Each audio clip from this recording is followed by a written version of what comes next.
सबको एक ही उसमें तोला जाता है। आई एम सॉरी टू से, जो इस वक्त आपका मीडिया भी जो पूरे कंट्री में चला रहा है, हिंदू मुस्लिम, वो ये सोचते नहीं कि जिन लोग सड़कों पे निकले कश्मीरी वो मुसलमान हैं, जिन्होंने हड़ताल की वो मुसलमान थे, जिन्होंने जख्मियों को अपनी पीठ पे 4-4 किलोमीटर चलाया वो मुसलमान थे, जिन्होंने खून दिया वो मोदी ने अगर मारा, धर्म पूछ के मारा, मैं कहता हूँ जात पूछ के मारा, नाम पूछ के मारा, कैसे भी मारा, क्योंकि वो भी ये जानते हैं कि भारत के अंदर हिंदू मुसलमान की नफरतें इतनी बड़ी हो चुकी हैं, उसका मुद्दा बनाया जाए। नमस्कार दोस्तों, देश संगीन माहौल से गुजर रहा है।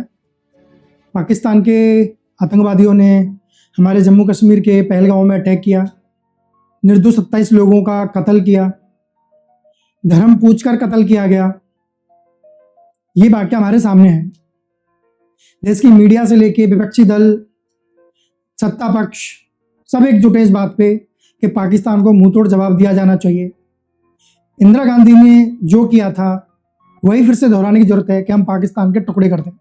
इसमें भी हम सब एक मत रखते हैं।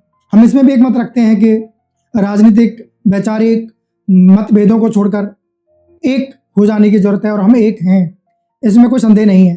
चाहे मैं हूं, चाहे आप हैं, चाहे हिंदू है, चाहे मुस्लिम है, चाहे सिख है, चाहे कोई भी धर्म का व्यक्ति है जो भारतीय है, जो भारत को अपने तन मन धन में रखता है, वो इस बात को कह रहा है कि पाकिस्तान को मुंहतोड़ जवाब दिया जाना चाहिए।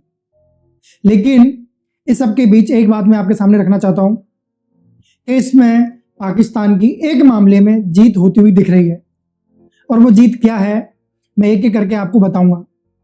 उससे पहले मैं एक छोटा सा डिस्क्लेमर दे दूं कि आप मुझे देशद्रोही कह सकते हैं, आप मुझे लिबरांडू कह सकते हैं, तथाकथित बुद्धिजीवी कह सकते हैं। जो भी टैग, जो भी आपको लेवल चिपकाना है मेरे ऊपर, वो आप चिपकाने के लिए स्वतंत्र हैं। लेकिन एक ही रिक्वेस्ट है, इस पूरी वीडियो को देखें और आपको लगे कि लेवल आपको चिपकाने हैं तो आप कमेंट बॉक्स में ये लेवल चिपका के चले जाइएगा, मैं एक्सेप्ट करूंगा। लेकिन बात पूरी सुननी होगी, अन्यथा बिना बात पूरी सुने आप कोई भी लेवल चिपकाएंगे तो मुझे भी ठीक नहीं लगेगा। पाकिस्तान के आतंकवादियों ने लश्कर-ए-तैयबा ने इसकी जिम्मेदारी ली। उन्होंने घटना को अंजाम दिया, हिंदुओं को मारा गया, पुरुषों को मारा गया और मुस्लिमों को छोड़ दिया। हालांकि जम्मू कश्मीर के कुछ लोकल टूरिस्ट और गाइड जो थे वो बचाते हुए मारे गए, वो एक सेपरेट स्टोरी है, मैं उस पर आऊँगा। लेकिन एक बात बताइए, दुश्मनों के उद्देश्यों को पूरा करना या दुश्मनों की चाल में फंस जाना कमजोरी है या ताकत है? हमारे दुश्मन देश पाकिस्तान की क्या चाल है, उन आतंकवादियों की क्या चाल है, और हम उस चाल में फंस गए। सब नहीं, लेकिन कुछ लोग। जब खबर आती है चंडीगढ़ यूनिवर्सिटी से कि जम्मू कश्मीर के स्टूडेंट्स को टारगेट बनाया जा रहा है, उनको पीटा जा रहा है, जब खबर आती है कि दिल्ली यूनिवर्सिटी के स्टूडेंट्स ने डूसू प्रेसिडेंट रौनक खत्री से रिक्वेस्ट की है कि उनको हेल्प की जरूरत है, उनको सपोर्ट की जरूरत है, क्योंकि उनको खतरा है कि उनको टारगेट किया जा सकता है। पूरे देश में कहीं भी जम्मू कश्मीर के स्टूडेंट्स पढ़ाई कर रहे हैं, जॉब कर रहे हैं या कोई भी काम कर रहे हैं, उनको टारगेट किया जा रहा है। कुछ वाक़े ऐसे भी आए अम्बाला हरियाणा से, जहां मुस्लिमों की दुकानों को तोड़ा जा रहा है। एक घटना ऐसी भी आई जहां एक मजदूर मंदिर पे काम कर रहा था मुस्लिम, उसको ये कह के बहिष्कार किया गया कि कश्मीर में पाकिस्तान के आतंकवादियों ने हिंदू चुन चुन कर मारे हैं, हम तुम्हारा बहिष्कार करते हैं, हम तुम्हें काम नहीं देंगे। और वहीं मीडिया पक्ष इस नफरत को फैलाने में पीछे नहीं हटी है। उन्होंने भी लगातार यही कहा है कि कलमा पढ़वा कर लोगों को मारा गया, हिंदू के रूप में चिन्हित करके मारा गया, कोई संदेह नहीं है, मारा गया।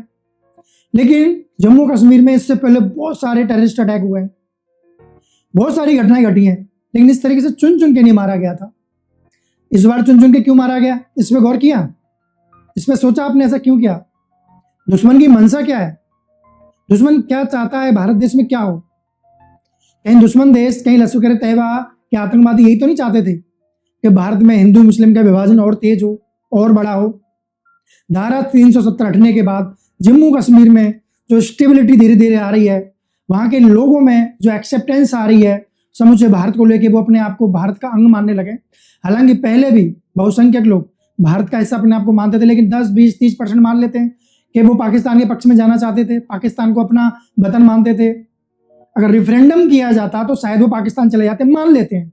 लेकिन धारा 370 हटने के बाद वो लोग भारत से जुड़ रहे थे, क्योंकि वहां पर टूरिस्ट जा रहे थे। 5 सालों में टूरिस्ट इतना ज्यादा बढ़ा है कि उनकी आमदनी, उनका खर्चा, उनकी पॉकेट मनी, उनके घर, बच्चे अच्छे मुनाफे में हैं।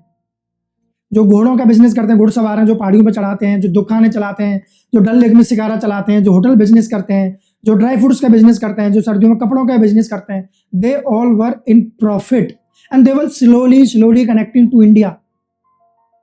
तो किसी भी देश, किसी भी राज्य, कहीं के लोगों को अपनाना जरूरी है, ना केवल वहां की लैंड को यानी भूमि को।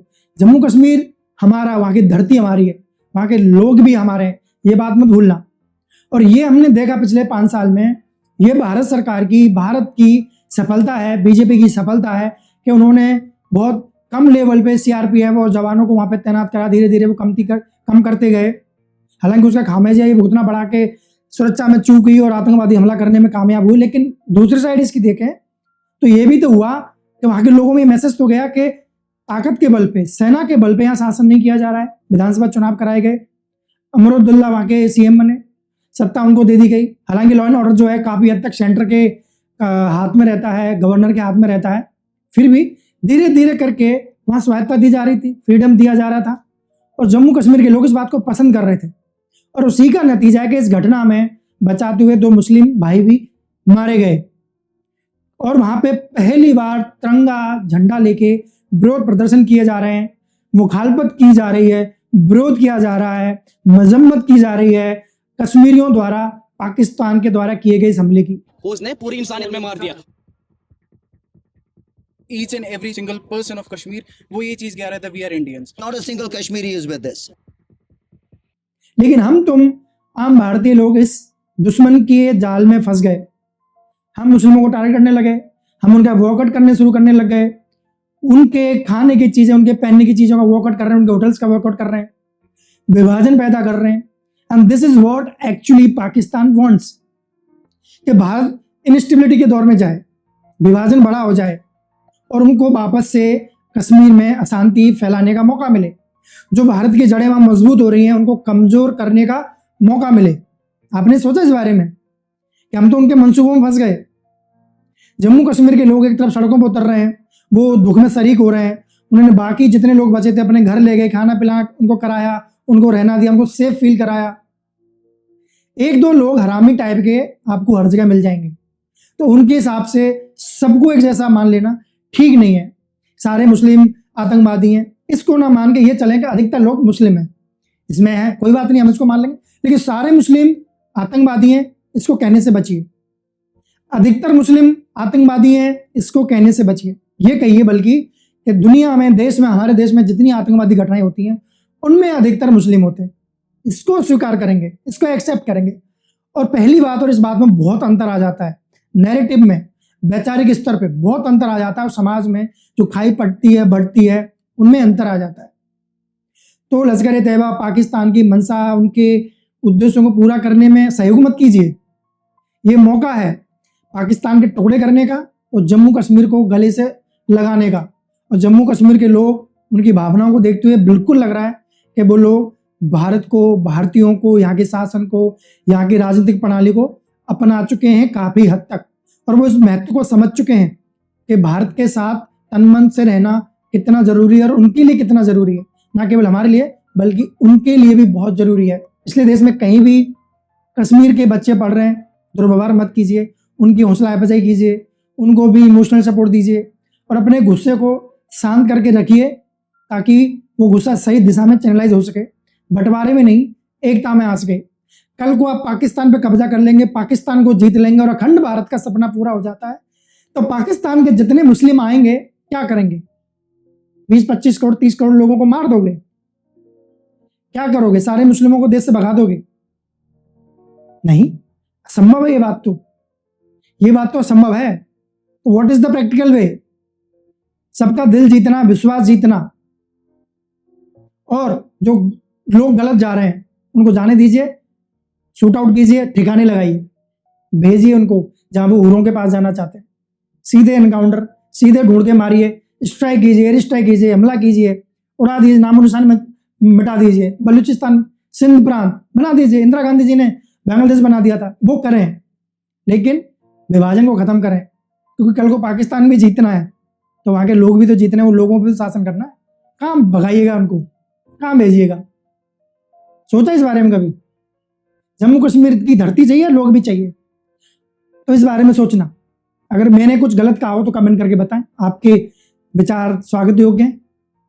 अगर आपको लगता है मैं दूसरी बात कर रहा हूँ, आपको लगता है कि मैं तथाकथित लिबरांडो जैसी बात कर रहा हूँ या सेकुलर गाली बन गई है आजकल, तो आप कमेंट कर सकते हैं, आप अपने विचार रख सकते हैं। मुझे जरूरी लगा कि मैं टिप्पणी करूँ इस बात पे और अपनी ओपिनियन आपके समक्ष रखूं। नमस्कार।